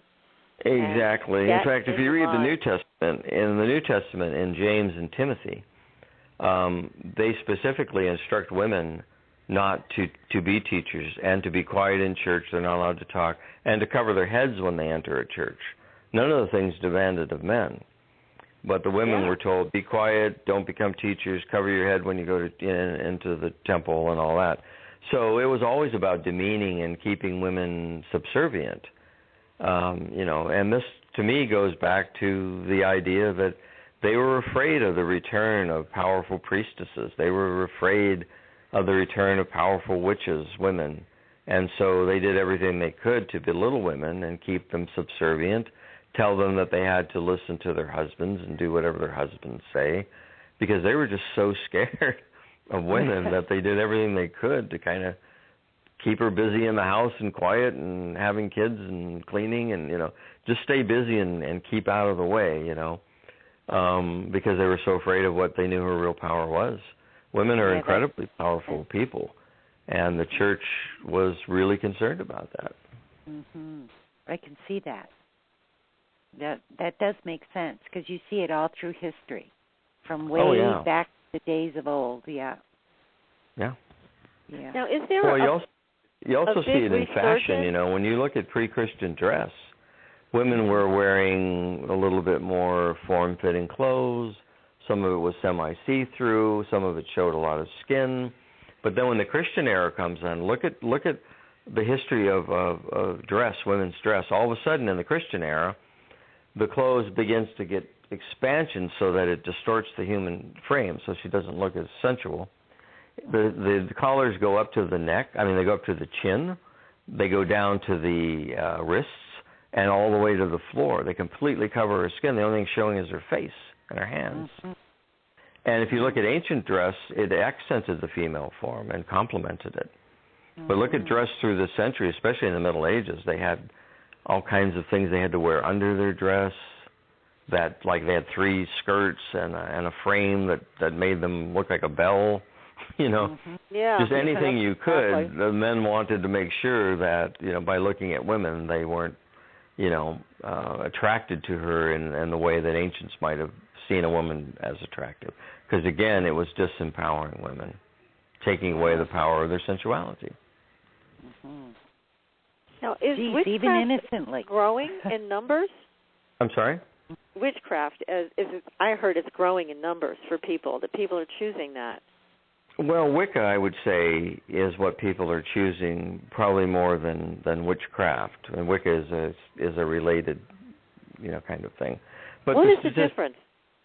Well, you know, there really isn't a difference, but people will say that there is. And what in the 1980s, a couple of authors decided that witchcraft and Wicca were not the same thing, and so they took it upon themselves to separate it and say Wicca is the religion.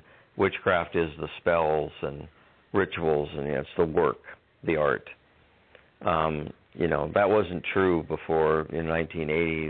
They were combined. They were one and the same thing. So what you have today, Wicca is a little lighter version. It's a little bit more fancy-free and individualistic, and that part of the craft is growing. People are liking that sort of freestyle way to go, you know, which is the difference between old world witchcraft isn't about making it up as you go along. Old world witchcraft is adhering to things that have stood the test of time. Well, that would make sense. But it also, I mean, I read something, I don't know when it was, but it said that it was the fastest growing, I don't want to call it a religion, but fastest growing practice in the world. So yeah, I don't know about that. I know Wicca is supposed to be one of the fastest growing religions, but witchcraft, I've not heard that about witchcraft. Although a lot of people are certainly dabbling in it more than they certainly did before. Yeah, I think there's a huge interest in it. People are turning away from the traditional structures more and more, right. And they're looking for self-empowerment. They've lost faith with good reason. Yeah. In a lot of the administrations that have come before, and they're turned away from them and turned off to them because they see that they lie and they manipulate facts, and again, they don't want to be under their control. So exactly. Plus, they don't really let people participate. I mean, if you go to a church, it's really the minister or priest who's active, and everybody else is sitting in the pew, you know, and then maybe you sing a song or something, you know, but you're just sitting there watching, you know, the minister or the priest in the Catholic Church. They're doing the Mass. They're doing the whole religion. You're observing it. And I think people got tired of that. They wanted to say, hey, I have as much right to be active in this as you do. So witchcraft gives you that. You are as active as you want to be in your own religion and spirituality. You don't sit and watch someone else do it for you, then put money in the basket for him and then leave. Yeah, I mean, it's more self-responsibility and more of a personal connection, so you're not handing that connection over to the priest or whatever and saying this person is the only one that can be the intermediary between me and spirit. Exactly, so, yeah. See, a witch say, I'm as connected with deity as any priest is. Mm-hmm. I don't need a priest to connect me with God. You know, I'm already connected with the great divine. Mm-hmm. Yeah, that makes more sense to me. I just could never understand why this person was holier than the next. So, again, whether it's witchcraft or Wicca, there is an option that's there that isn't in traditional religion. True. Yeah. Mm-hmm. And then you can do. Go ahead, Becky. You can do many of these things, or done many of these things, and you're not really a witch, right? I'm not sure what you mean. Well, a lot of these things that have happened in people's lives, like with the fairy realm and that, or you're good, a herbalist, you're good with plants, and you heal and use them in your meals and or to help people. If you do all that, and you're not really a witch. That's not calling someone a witch, is that, or is it a witch? No, I mean, witches do those things as well, but just because you do those things doesn't mean necessarily that you are a witch. I mean, there are people who are natural healers who will use herbs, and they're not practicing witchcraft. Their spirituality may be anything else. I mean, it may be Eastern mysticism. It might be American Indian shamanism. And I wouldn't call those people witches. A witch to me is a European-based practice which has a particular mindset and a connection to the spirit world.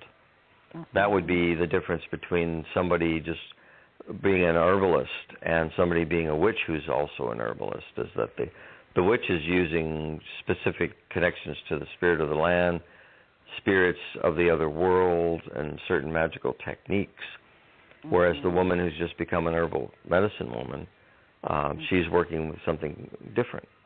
The effects would be the same, but she's not practicing witchcraft, in my opinion. Okay. Well, not only did witches get a terrible treatment from the people in power, but the people in power also stole the symbols and used it for themselves, which is very important to me. But you talk a lot about the, how do you pronounce this, Chimaruta? Oh, the Chimaruta? Chimaruta. Yeah, Chimaruta. And again, there's some beautiful symbols that were used in pagan religion and in witchcraft and Wicca, and yet the church runs away with quite a few of them, don't they? Well, yes, because they saw power in them. I mean, they weren't stupid. You know, they knew that there were power in these pagan things, and they just thought, well, if we apply them, you know, to let's say Catholicism, we can use that magic. We'll just Christianize it. You know, instead of doing it in the name of the goddess of the moon, we'll do it in the name of Jesus. You know, so yes, they did incorporate a lot of things that belong to paganism, you know, into their religion. Even the idea of a god who's slain and is resurrected, that's an ancient pagan theme. That's nothing new. The ancients weren't all that impressed with it, which is what the historians don't bother to tell you, because that's a common theme. There were many gods who had died and came back to life in paganism. So when Jesus died on the cross and came back 3 days later, it wasn't like a huge thing to the pagan world, because they're like, yeah, that's what gods do. You know, but to the Hebrews, it was huge, because that wasn't part of their mythology. So it really impressed them, that theme. But you've got Quetzalcoatl of the Aztecs. He was crucified on a cross, died, and rose 3 days later. You've got some of the slain gods of the agricultural world in old Europe who were killed and cut down at the harvest, and then they rose again as the seed for the next. You've got the sun god who was born on December 21st, the winter solstice, who became the god, the dying god who was resurrected. That was a very ancient pagan theme, which is why the church decided December would be the birth of Jesus, because they stole the idea of the resurrecting God of the sun being born in December. There is nothing in the Bible that says he was born in December. In fact, if you read Scripture, where you read the part where the shepherds were, you know, the so-called star crosses over and the shepherds were down at this certain level with their sheep, that description is actually spring. And this is one thing that the church doesn't bother to tell you. That scripture is actually saying this was spring, because that's where the shepherds would be in spring. Right. Wouldn't be there in winter. So the fact that it says that this is where the shepherds were is telling you this was a springtime event. But that wasn't impressive enough for the pagans. So the church decided, well, let's tell everybody that Jesus was born around the time of the winter solstice, when the sun god is born. Then we can say the Son of God is born again, and eradicate the sun god is born again. And they use that trickery to get pagans to convert, because the pagans understood the winter solstice And if you were going to celebrate that, they were right with you. So it worked. It was diabolically clever. The church used a lot of these pagan dates and symbols to convert people over. It is so manipulative on their part, everything that they did to gain power and control. And I keep asking, why? It's like, why did we all have to experience this deep, dark manipulation that basically was to take all of our power away and to take our connection away? Yeah. It's pretty miserable. Well, unfortunately, it's what organizations tend to do. Governments do the same thing. Keep people fearful. That way they're distracted. Keep them poor as you can, so they don't gain power and manipulate them with ideas. The biggest thing that the church and everyone and governments use today, and they used in ancient times, was give them an enemy to be afraid of. Yeah. And you can control them. And so the church gave them the devil and said, be afraid of this. We can save you from the devil. So, give your power over to us and we'll protect you. So that was a very clever way to get people so afraid of going to hell that they would put up with your nonsense as a church. I think that's an evil teaching as far as I'm concerned. This whole idea of the devil and hell, to me, is a very evil teaching that the church has perpetrated on humans and made them live very fearful lives, hoping that wouldn't happen to them at their death. I think that's a terrible. That's a terrible. It is terrible. It's spiritual moment to put someone in. That's horrible. I agree. It is horrible, and again, it was designed to cut us off from the truth. All of this. Well, it was. And see, the pagan gods were all about what's happening here in nature. Nature teaches us that there's spring, summer, fall, and winter, and then spring again. It's all about renewal. It's all about cycles. There is no end. There is no destruction. There's no obliteration. The world teaches us, and the old gods teach us, that it's all about birth, life, death, and rebirth. And the pagan gods are very patient. They would say, we don't judge you. We don't condemn you. We allow you to be reborn and grow stronger and have a successful spiritual evolution. And we don't even care how long it takes you. We'll just companion you. You may come back and have 100 reincarnations. It doesn't matter to us. We just want you to have a successful spiritual evolution in the end. But when the one God came to displace the many, he pulled reincarnation out of the wheel of life. And he said, no, you end. And when you do, I have a rule book. And if you haven't followed those rules, you go to hell. If you have, I'll let you into heaven. That was a completely new game plan for humanity because they knew nothing about that one. They knew the real thing, which was life, birth, life, death, rebirth. It's all continuing on. There is no obliteration. The gods are much kinder than that. And so that was clever, too, to take the rebirth out of it, because then you can control people, because then they're afraid of dying.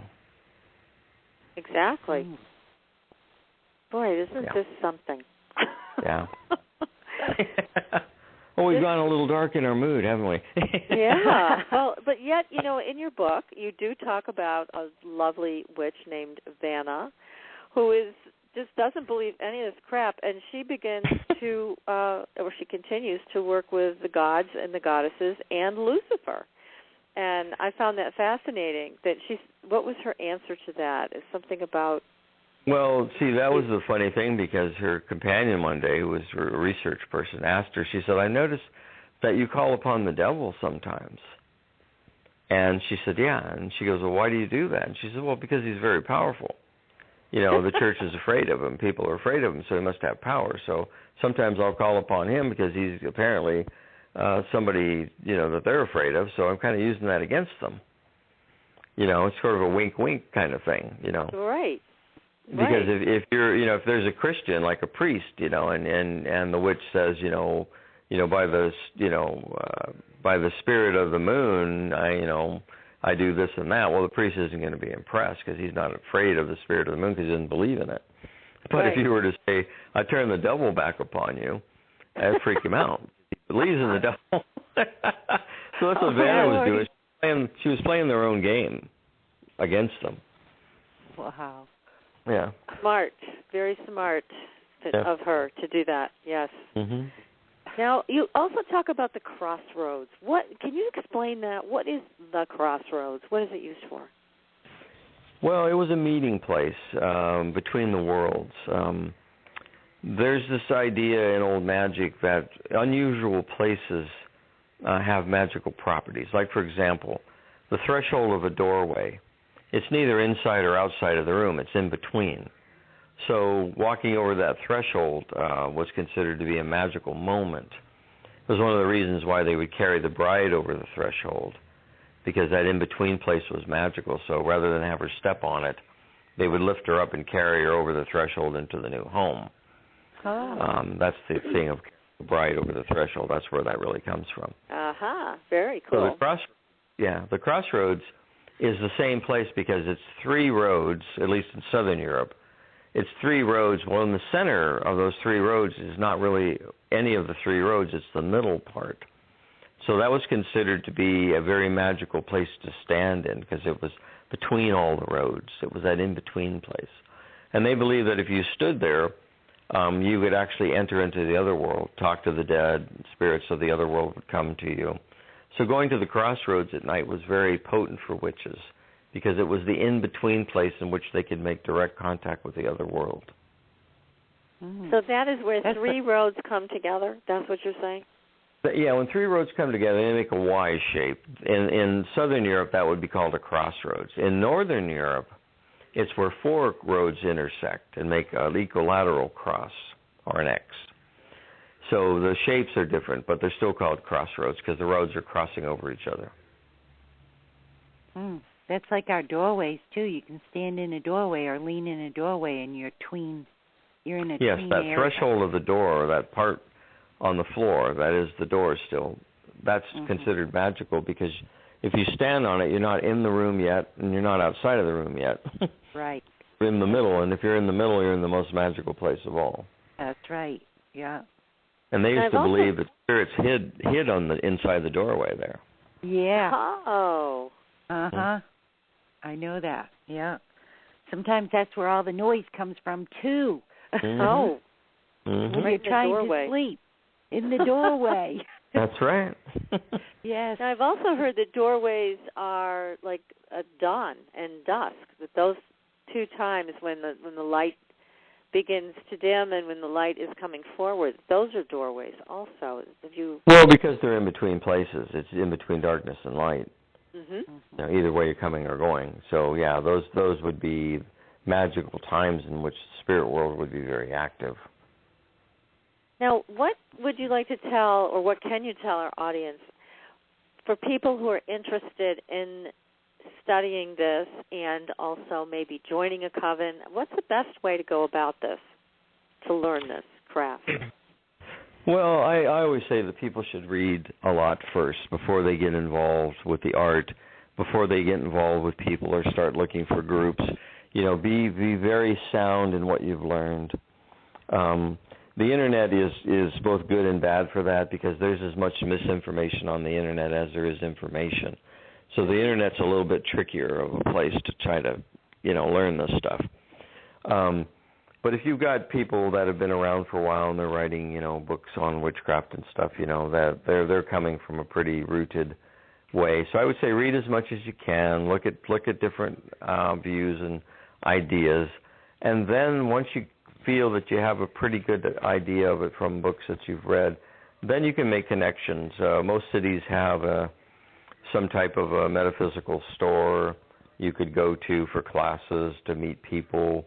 You can go into internet forum chat rooms, once you're seasoned a little bit, and connect up with people there. So there are ways to get involved, but I discourage people from just immediately getting on the internet and going into a witchcraft internet forum, and because there's as much misinformation there as there is information. So now, do you teach classes or anything like that, workshops?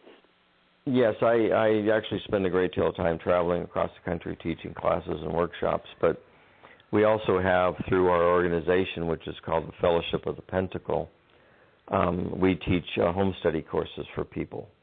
So they get monthly lessons.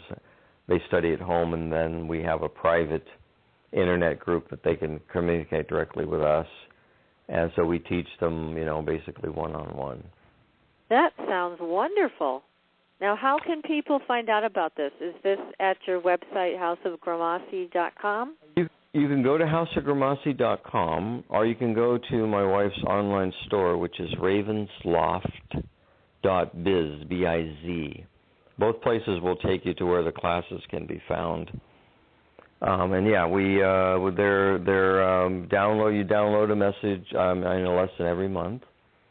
And then, like I said, we have a private group on the internet where you can, have direct contact with us, and we teach. And it's a more hands-on way of learning, and you go much deeper than you can through a book. That sounds exciting. Yeah. I'm going to go look at I the have class. one question. Yeah. I have one question. Do witches believe in just the god, or pray or deal with just the goddesses, or do they believe in God, the divine, and the goddesses? Well, I've always wanted to ask that question, so I'm asking.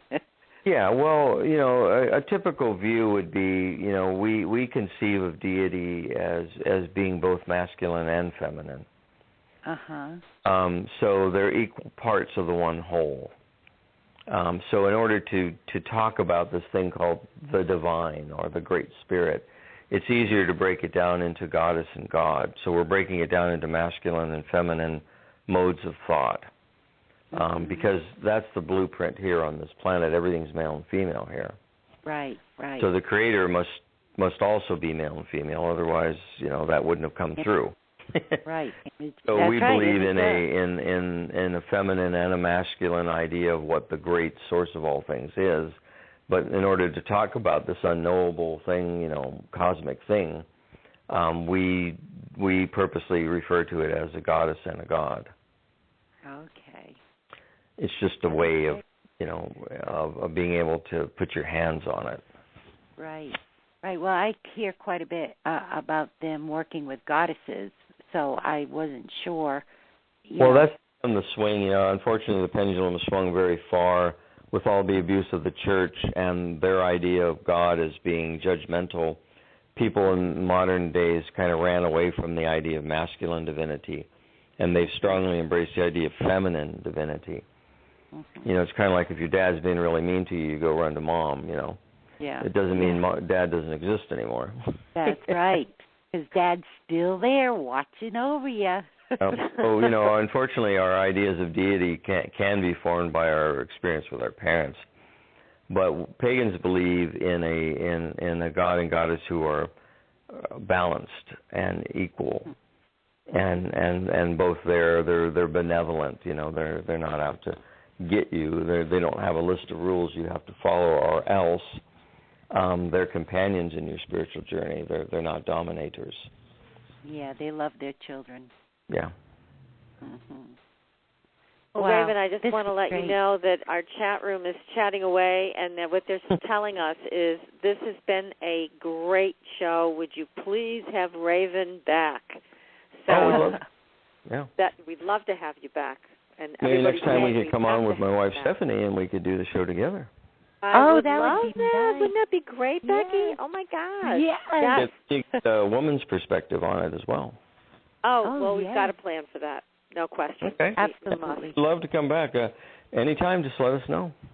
Well, we will be sure to be in touch. We know you're very busy. I mean, it took a while to get you available, actually, to come on the show. And once again, a big thank you to Stephanie for all her help in making that happen. And we have been talking to Raven Grimassi for the last 2 hours. It's been just a great, great evening. And we've been talking about his book, World Witchcraft, which is available with the rest of all his wonderful books on Amazon.com. Highly recommend it. And Raven, we can't thank you enough for taking your time to spend with us and our audience. It's been wonderful. Thank you. Thank you. I certainly enjoyed it, and it was my pleasure to be on the show. Well, great. We will have you and Stephanie back next time. Okay. This will be terrific. Well, thank you so much. You're welcome. Everybody, stay tuned. Becky, I know you've got a message for one of our listeners. Thanks again, Raven. You're welcome. Take care. Thank you. Yes, I have a message tonight from the elders to Tristan. This is your message, Tristan. Stay employed for 3 months. You will then receive direction to your desired career. We hear you, Tristan. Larusu shayandiasa okhumayandiatis. Eleriasa ikushuniandiatosha kararate. Alarusi na okua ayate. Yeshiato loriosu, Tristan. We are with you. There you go, Tristan. Let me know. You've got your message. Write to us at Supernatural Girls. Yes, you can find Becky's email address at supernaturalgirls.com. Make sure you're signed up also for our newsletter to get all the latest on upcoming shows and book giveaways and all kinds of fun things that we're doing. What a wonderful evening, Becky. This has been absolutely great with Raven Grimassi. This just a wonderful show. I know, it was, and he was a delight. I can't wait to have him and his wife. I know. I can't wait to have them both on, Stephanie and Raven. It's going to be just fantastic. Again, another wonderful evening. So we're going to plan for that, and we'll let everybody know when they're available to come back. Absolutely. So we're going to be talking about divination next week, I believe. So everybody, make sure you come back. We're going to have another terrific show, another great topic. And be safe, everybody. Have a wonderful week. Yes. And good night, Patricia. Good night, Becky. Thanks for listening. Tune in next week for another radio adventure with Supernatural.